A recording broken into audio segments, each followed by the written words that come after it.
एक बाप के लिए अपनी बेटी के सुख दुख से बड़ा इस दुनिया में कुछ नहीं होता, लेकिन महेश्वर वो बाप नहीं था। अनन्या के दुख के बदले कौन सा सौदा करने की कोशिश की महेश्वर ने आरोही के साथ। क्या विक्रम करेगा आरोही की मदद? और पार्किंग लॉट में क्या हुआ विक्रम और आरोही के बीच?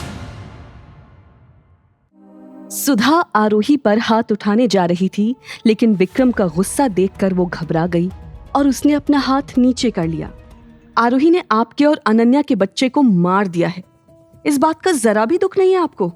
मैं हमेशा सोचता था कि अनन्या इतनी क्यों है, पर आज आपकी बातें सुनने के बाद मेरा वो कंफ्यूजन दूर हो गया। आरोही इस ड्रामे से निकलना चाहती थी, लेकिन इससे पहले कि वो बाहर की तरफ कदम भी बढ़ा पाती, महेश्वर आकर उसके सामने खड़ा हो गया। आरोही, थोड़ी तो शर्म करो तुम। इतना बड़ा कांड करने के बाद ऐसे ही निकली जा रही हो तो क्या हंसते हुए निकलूं? पर अपने उस पति से जाके कह देना कि तेरे इस किए के लिए मुझे 50 करोड़ भेज दे। ये सुनते ही आरोही हंसती हुई बोली, तेरे में रत्ती भर की भी शर्म नहीं है ना? हर चीज में तू सौदा करता है। जब 100 बेईमान मरे होंगे तब जाकर तू पैदा हुआ होगा। ये सुन के महेश्वर अपने आप को रोक नहीं पाया। उसने आरोही के मुंह पे थप्पड़ मारने के लिए हाथ उठाया ही था कि एकदम से कुछ बहुत ही नुकीला उसके हाथ में आके चुभा और उसका हाथ सुन्न हो गया। आरोही ने उसे अपनी एक्यूपंक्चर वाली सुई चुभा दी थी। तुमने 14 साल मेरे साथ जो कुछ किया है, मैंने सब कुछ सहन किया, पर इसका मतलब ये नहीं है कि जिंदगी भर करती रहूंगी। देख बेटा, बात ऐसी है कि मेरे पास सबूत है कि तूने जो कुछ अनन्या के साथ किया है पूरे होश में किया है, सब कुछ जानते हुए किया है। तो अगर तुझे जेल जाने का मूड नहीं है तो चुपचाप अपने यूजलेस पति से बात करके 50 करोड़ का इंतजाम कर। मैं अनन्या से बात करके बात को वहीं सेटल कर दूंगा। ये सारी बातें सुन के विक्रम, जो वहां राजवीर बन के खड़ा था, एकदम से बोल पड़ा, 50 करोड़ चाहिए ना आपको? मिल जाएंगे, आरोही को जाने दो। क्या? विक्रम की इस बात से जितना आरोही हैरान थी, उससे कहीं ज्यादा सुधा और महेश्वर हैरान थे। मैं विक्रम के साथ मिलकर आप तक 50 करोड़ पहुंचा दूंगा, बस आप कोई केस नहीं करेंगे। विक्रम ने तुरंत एक चेकबुक निकाली और 50 करोड़ का चेक महेश्वर के नाम लिख दिया। पर राजवीर, आप क्यों?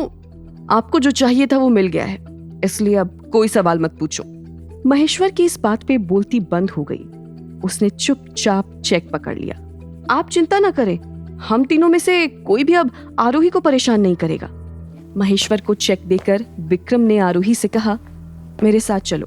वो महेश्वर और सुधा के सामने से आरोही को अपने साथ ले गया। उनके लिए तो उनका छोटा दामाद राजवीर आरोही को साथ लेके गया था। चलते चलते वो और विक्रम हॉस्पिटल के पार्किंग तक आ गए थे। तुम्हें ये सब करने की जरूरत नहीं थी, मैं हैंडल कर रही थी ना।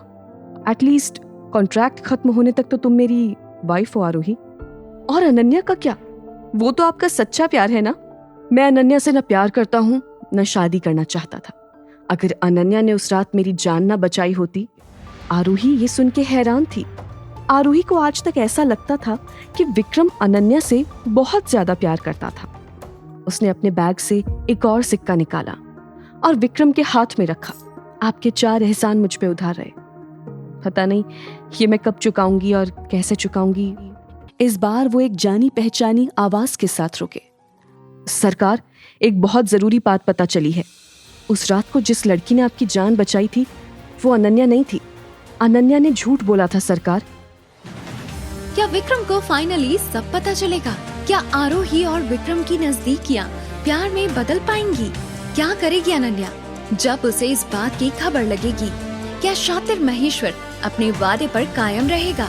जानने के लिए देखिए अगला एपिसोड सिर्फ पॉकेट एफएम के YouTube चैनल पर। और शादी के बाद के सारे एपिसोड्स को सुनने के लिए डिस्क्रिप्शन में दी हुई लिंक से डाउनलोड कीजिए पॉकेट एफएम ऐप।